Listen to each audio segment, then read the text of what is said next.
This is Tinman. This is such an absolutely amazing day for me. I am so happy right at this moment.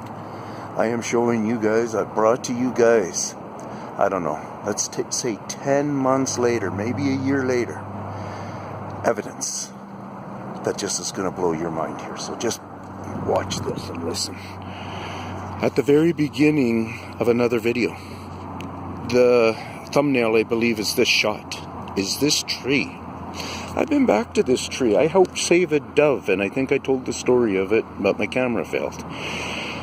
Where he was stuck down in here, and at least I hope I helped save him. I brought him up above, and hopefully he was able to figure out some stuff. But the biggest, one of the things was, this is when I documented, and was so excited to document, and look at the freshness right there. And the freshness right there. Oh my goodness. But this is the one I documented, you guys. And it was fresh then. And I was talking about, is this a nail? Is this a tooth? How are they doing this? You guys, this isn't beaver that's walking up here, climbing up here, and doing a couple of strokes like that, and then climbing back down. I went into the piece of wood for a bit. I'm not too sure exactly what I went into it all about. But you can see other evidences, other playing and stuff here. You know, where they're doing a little stroking, cutting on it and stuff. I wonder how that's all about, if they think they can bring life in. Oh, there's leaves.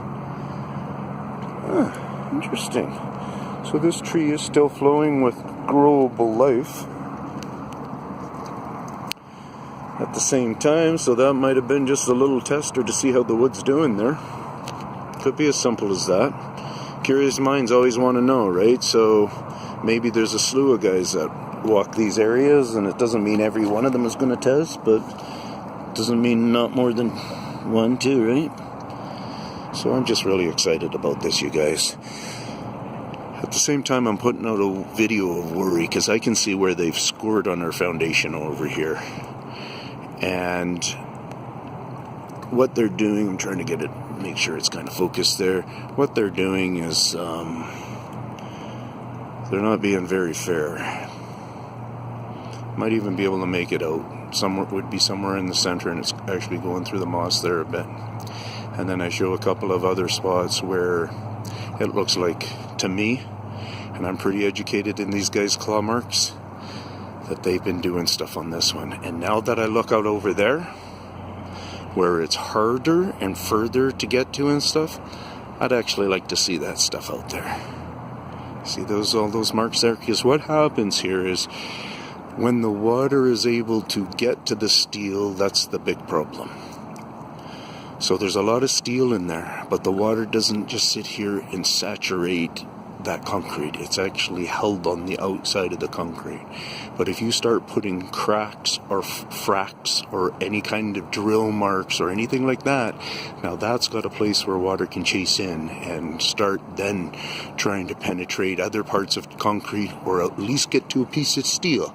It gets to that piece of steel, it diseases it with rust, and that rust then will just continue through all the steel. So that's why we try to control rust as best as we can. See, in a case like this, it's a controlled rust that they allow to be on here, and they do their cleanups and whatever kind of thing, and they can watch the deterioration forever. It's not quite the diseased rust that is the penetrating rust. I don't know why there is a difference. But maybe one of you guys can tell me. I'm just excited about this. I'm going to explain why I'm so excited about this now. Why I'm so excited about this, in part, is we've had a lot of our dikes, or our riverbanks, starting to collapse.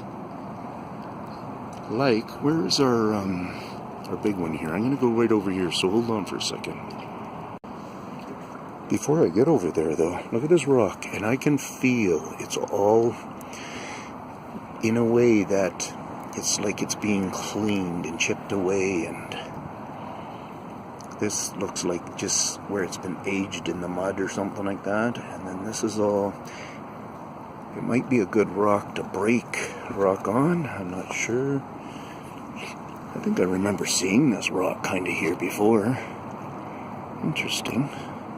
Maybe it's just the style of rock. Now it's just extra clean. So we're continuing on, okay, ladies? Okay, here I am still. But I don't get to see the really good shot of around that corner there. I'm not going any further here. At least we can see our first wall. And you see how there's the red building? Just to the left of the red building. I'm going to make sure I'm zoomed that far. Focus that far. Okay, the red building now. Just to the left on the red building. You see all that rock there? It's around where the gangways and stuff of the docks are. And then you see how it's just rock, kind of shaped like a backwards L.